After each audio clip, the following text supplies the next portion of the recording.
আসসালামু আলাইকুম, সবাই কেমন আছেন? নিশ্চয়ই ভালো। তো এখন আমি কলা এবং পেঁপেতে পানি দিচ্ছি, মানে একসাথে দুইটা চাষ। এই যে মাটি কি পরিমাণ শুকেছে দেখেন, আর উপরে এগুলো সার। এই এই সেচ দেওয়ার আগে আমি যে সারগুলো দিয়েছিলাম সেটা হচ্ছে পটাশ, সালফার এবং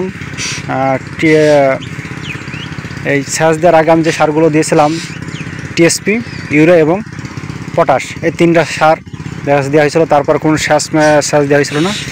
আজকে আপাতত সেচ দেবো, মানে সেচ চলছে।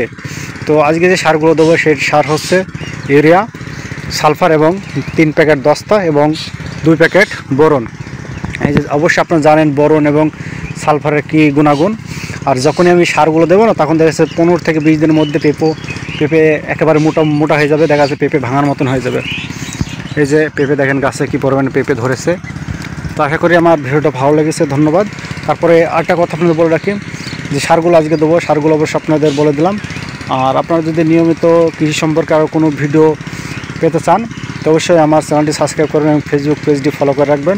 তো আপনি প্রতিদিনই নিয়মিত দেখা যাচ্ছে কৃষি সম্পর্কে বিষ এবং ভিডিও দিয়ে থাকি। তো ধন্যবাদ সবাইকে। আমার ভিডিওটা ভালো লাগলে ভিডিও শেয়ার করবেন।